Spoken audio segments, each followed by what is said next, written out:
Hello everyone and welcome back to our YouTube channel Savvy Forensics. So friends, आज के इस video में हम बात करने वाले हैं फोरेंसिक टॉक्सिकोलॉजी के 34th पार्ट पर एंड यहाँ पर हम बात करने वाले हैं वुड सॉरेल्स के बारे में।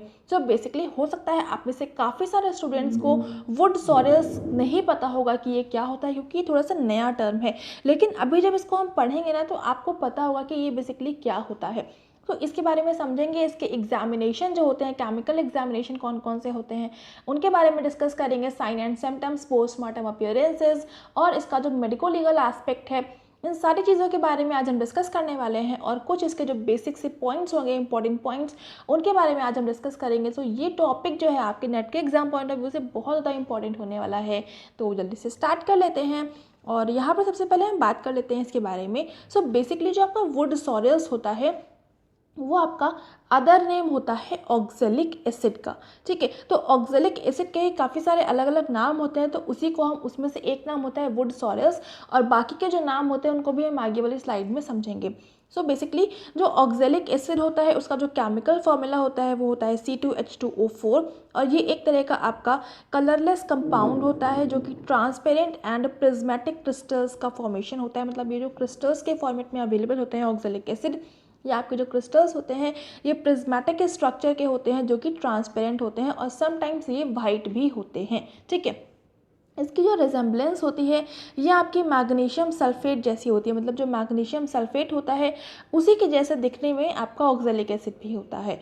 इसके अलावा ये एक तरह का आपका ऑर्गेनिक कोरोसिव सब्सटेंस होता है, ऑर्गेनिक कोरोसिव एसिड है ये। और यहाँ पर इसका जो प्रिपरेशन होता है बेसिकली शुगर से इसको फॉर्म किया जाता है। यहाँ पर जो शुगर्स होती हैं उनका ऑक्सीडेशन किया जाता है नाइट्रिक एसिड की प्रेजेंस में, या फिर सोडियम के साथ में हीट करके, या फिर हम यहाँ पर पोटेशियम फॉर्मेट के साथ भी रिएक्शन करवा सकते हैं। इसके अलावा एक और ऑप्शन होता है, वहाँ पर क्या करना होता है, इसको आपको हीट करना होता है एयर की साथ में in presence of vanadium pentoxide. ठीक है, तो ये सारे इसमें से आप कोई भी फॉर्मूला यूज़ कर सकते हैं ऑक्जेलिक एसिड को बनाने के लिए। आपके अलग अलग मेथड्स होते हैं। ठीक है, तो यहाँ पर जो ऑक्जेलिक एसिड का बेसिक कंपोनेंट होता है वो होता है आपका शुगर और उसके साथ में आप इनमें से किसी से भी रिएक्ट करवा सकते हैं। ठीक है, तो इस तरह से आपका बनता है और अभी हम आगे मूव करते हैं।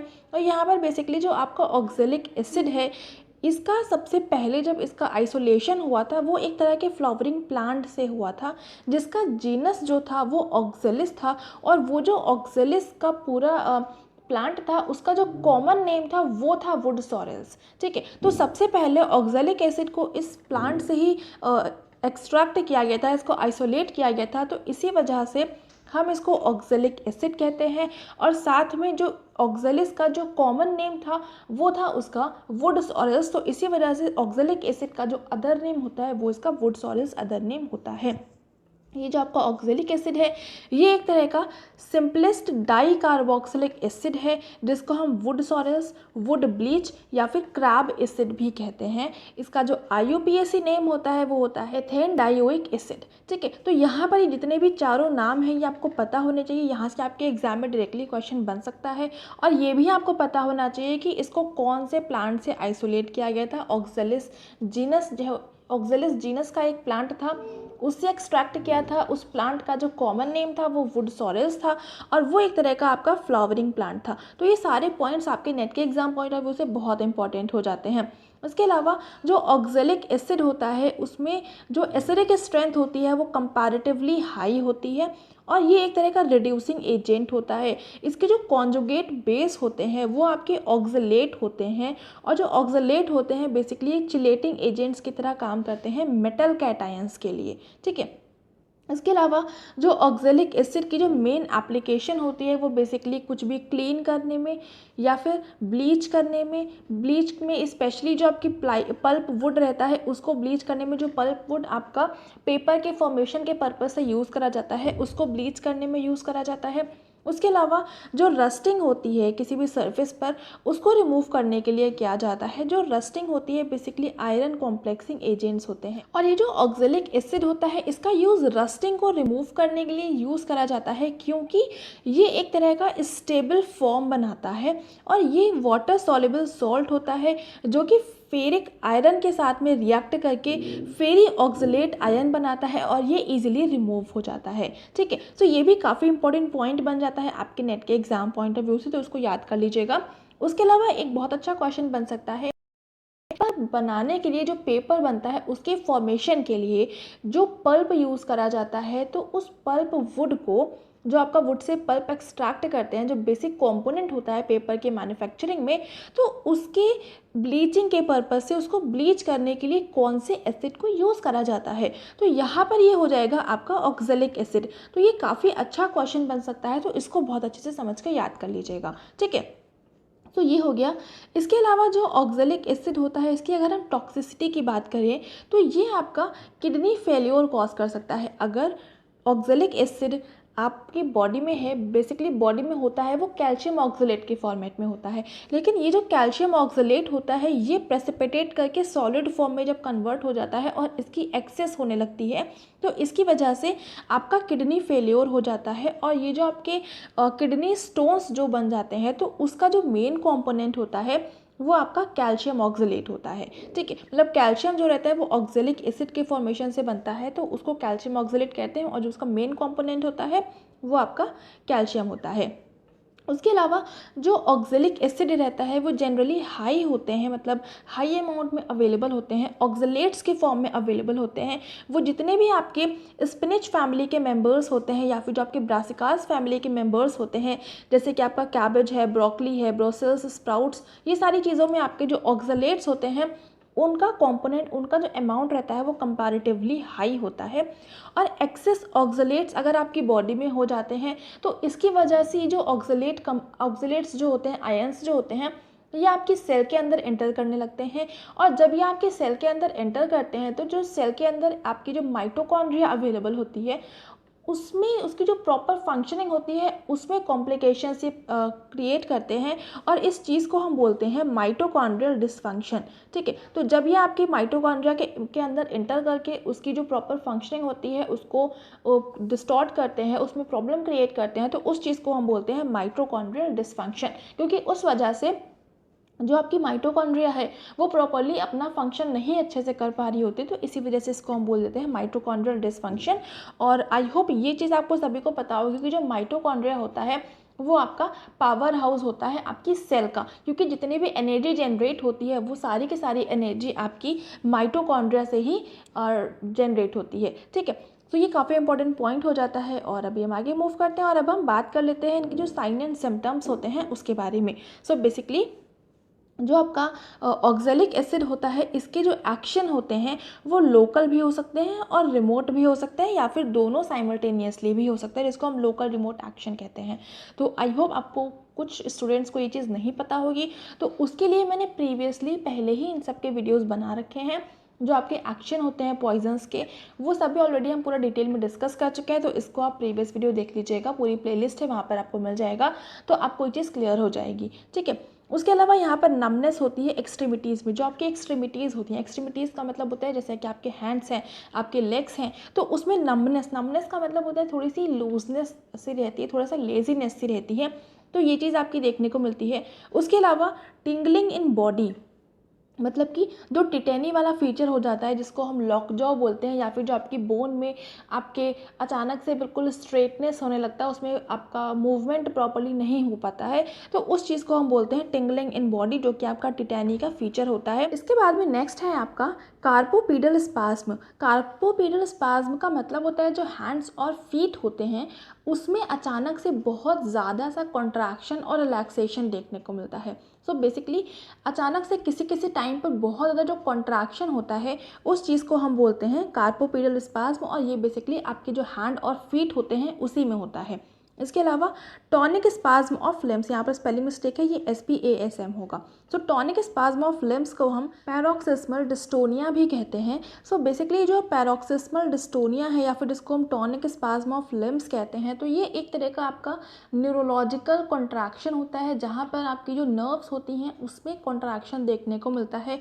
ये भी आपका जनरली लिम्स में ही आपके देखने को मिलता है, लेकिन कई बार क्या रहता है, जो आपकी फेस की मसल्स रहती हैं उसमें भी अलग अलग तरह का आपका मूवमेंट देखने को मिलता है। तो ये चीज़ आपकी पैरोक्सिस्मल डिस्टोनिया कहलाती है, जिसको हम टॉनिक स्पाज्म ऑफ लिम्स कहते हैं, जो आपका कई कुछ टाइम पर आपका अचानक से होने लगता है। नेक्स्ट है आपका बर्निंग पेन एंड थ्रस्ट। उसके अलावा डिस्फेजिया। डिस्फेजिया का मतलब होता है जब आप किसी चीज़ को स्वॉलो करते हैं तो उसमें डिफ़िकल्टी आती है। तो मतलब कि डिफ़िकल्टी इन स्वॉलोइंग किसी भी चीज़ को, कोई भी आपका मटेरियल हो सकता है, वो आपका लिक्विड हो सकता है, वो आपका कोई भी सॉलिड सब्सटेंस होता है, कोई भी चीज़ जिसको सॉल्व करने में प्रॉब्लम आती है, तो जब प्रॉब्लम आती है, जो डिफ़िकल्टी होती है, उस चीज़ को हम बोलते हैं डिस्फेजिया। उसके अलावा जो वॉमिटिंग होती है, vomiting with altered blood and mucus, तो जो वॉमिटिंग होती है तो वहाँ पर आपको ब्लड और म्यूकस दोनों ही चीज़ देखने को मिलती है। और जो आपका म्यूकस होता है और जो ऑल्टर्ड ब्लड होता है, ये दोनों ही चीज़ें आपको ग्रीनिश ब्राउन या फिर ब्लैक कॉफ़ी ग्राउंड कलर की देखने को मिलती हैं। तो ये आपका एक तरह का सिम्टम हो जाता है ऑक्जेलिक एसिड के प्रेजेंस का। उसके अलावा ये तो आपके कुछ बेसिक से पॉइंट्स हो गए, जहाँ पर ये आपका जो कुछ टर्म्स हैं, ये टर्म्स काफ़ी ज़्यादा इंपॉर्टेंट है। डिस्फेजिया क्या होता है, पैरोक्सिस्मल डिस्टोनिया क्या है, कार्पोपीडियल स्पाज्म क्या है, तो इनके बारे में आपको पता होना चाहिए। जो आई होप मैंने आपको समझाने में अपना एफर्ट डाला है तो आपको समझ में आया होगा। बट कोई भी डाउट रह जाता है तो आप कमेंट सेक्शन में लिख सकते हैं, उसका रिप्लाई आपको डेफिनेटली मिल जाएगा। ठीक है, तो यहाँ पर जाके कुछ आपके सिम्टम्स थे, उसके अलावा कुछ यहाँ पर भी हैं। सो नेक्स्ट है आपका टेंसेस्मस। टेंसेस्मस का मतलब होता है continual inclination to evacuate the bowels. So basically tenesmus जो आपके एक्सक्रीशन हो रहा होता है, तो वो आपको बार बार लग रहा होता है, ऐसा कुछ कॉन्टिन्यूसली ऐसा लग रहा होता है, लेकिन ऐसा कुछ भी होता नहीं है। But no purgation. परगेशन का मतलब होता है किसी भी तरह की क्लेंजिंग, किसी भी तरह का रिमूवल, किसी भी तरह का एक्सक्रीशन नहीं हो पा रहा होता है, तो उस चीज़ को हम बोलते हैं परगेशन और टेंसेस्मस। ठीक है, टेंसेस्मस की डेफिनेशन यहाँ पर लिखी हुई है, बाकी परगेशन मैंने आपको बता दिया, मतलब कि क्लेंजिंग या फिर किसी चीज़ का excretion, removal. Then oliguria followed by diuresis. Oliguria का मतलब जो आपकी यूरिन का फॉर्मेशन होता है वो कंपैरेटिवली बहुत ही ज़्यादा लो हो जाता है। स्टार्टिंग में आपका बहुत लो हो जाता है, फिर इसके बाद में अचानक से डायूरेसिस। डायूरेसिस का मतलब है जो आपका यूरिन का फॉर्मेशन होता है वो अचानक से बहुत ही ज़्यादा इंक्रीज़ कर जाता है।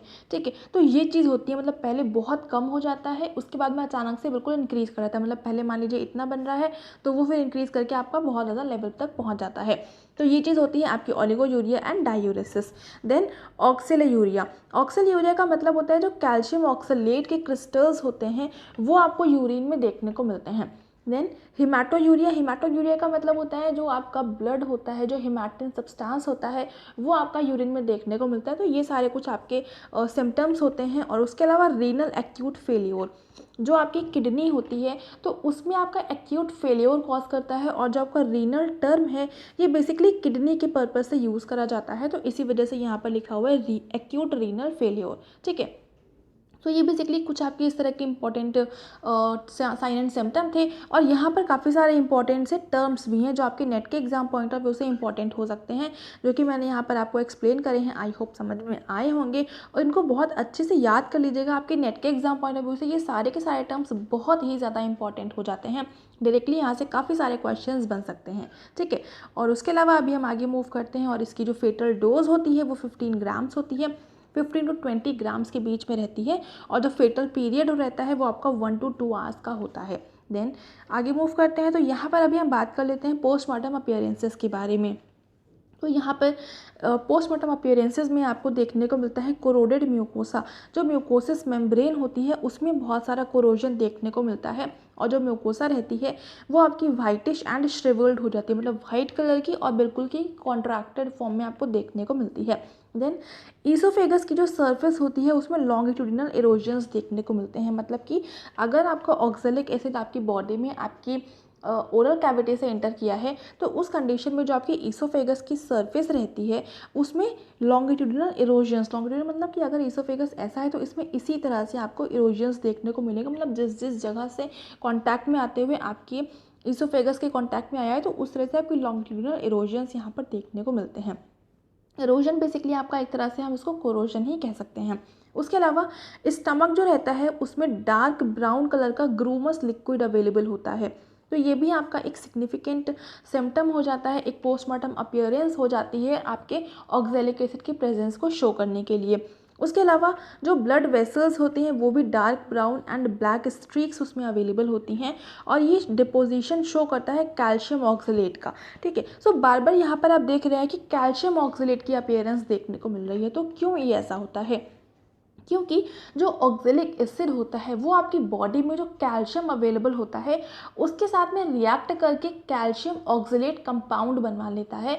इसी वजह से ज़्यादातर अगर इसकी अवेलेबिलिटी आपको देखने को मिलेगी वो या तो फिर आपके ऑक्जेलेट्स के फॉर्मेट में होगी या फिर आपका कैल्शियम ऑक्जेलेट के फॉर्मेट में होगी। बेसिकली जो देखने को मिलता है वो आपका कैल्शियम ऑक्जेलेट के फॉर्मेट में ही देखने को मिलता है। उसके अलावा जो किडनी की ट्यूब्यूल्स होती हैं वो भी आपकी लोडेड होती हैं ऑक्जेलेट क्रिस्टल्स से, मतलब कि जो आपकी किडनी की ट्यूब्यूल्स होती हैं, जो उनकी ट्यूब्स होती हैं, जो उनकी वेसल्स होती हैं, उसमें भी आपके ऑक्जेलेट के क्रिस्टल्स देखने को मिलते हैं और बहुत ज़्यादा अमाउंट में देखने को मिलते हैं। और ये जो आपकी ऑक्जेलेट क्रिस्टल्स से लोडेड होती है, पूरी तरह से भरी हुई होती हैं, इस चीज़ को हम बोलते हैं ट्यूबुलर नार्कोसिस। तो ये भी काफ़ी इंपॉर्टेंट टर्म हो जाता है आपके नेट के एग्जाम पॉइंट ऑफ व्यू से, तो इसको बहुत अच्छे से याद कर लीजिएगा।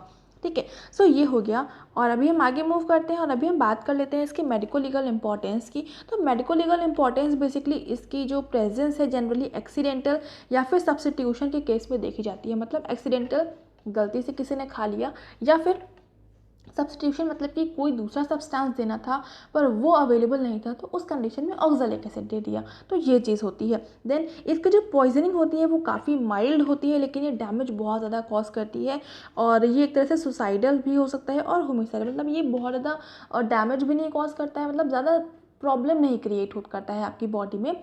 होती है, ऐसा नहीं है, डैमेज होता है, लेकिन अगर आप उसको सुसाइड पर्पस से भी लेते हैं तो उतना ज़्यादा पेन नहीं कॉज करता है उस टाइम पर। ठीक है, तो ये चीज़ आपका सुसाइडल, होमिसाइडल, एक्सीडेंटल सब्स्टिट्यूशन या फिर माइल्ड पॉइजनिंग के केसेस में देखने को मिल सकता है। यहाँ तक तो हो गया आपके कुछ इंपॉर्टेंट से टर्म्स, और जो सबसे ज़्यादा इंपॉर्टेंट है तो वो आता है अब। यहाँ पर हम बात करेंगे इसके केमिकल टेस्ट की, और जो केमिकल टेस्ट है वो आपके एग्जाम में डायरेक्टली काफ़ी सारे क्वेश्चंस बन जाते हैं। इस वजह से यहाँ से जो केमिकल टेस्ट है इनको सारे को बहुत अच्छे से लाइन टू लाइन अच्छे से समझते हुए चलिएगा। सो यहाँ पर पहला है आपका टेस्ट विद लाइम वाटर। तो इसमें क्या करते हैं, 2 ml ऑफ एक्सट्रैक्ट, मतलब जो भी आपके पास क्वेश्चन सैंपल आया है उसका 2 ml एक्सट्रैक्ट लेते हैं। उसके बाद में उसमें few drops of lime water की ऐड करते हैं। इसके बाद में जब आप दोनों चीज़ों को मिक्स कर देते हैं तो उसमें आपको वाइट प्रेसिपिटेट देखने को मिलता है जो कि एसिटिक एसिड में सॉल्युबल नहीं होता है।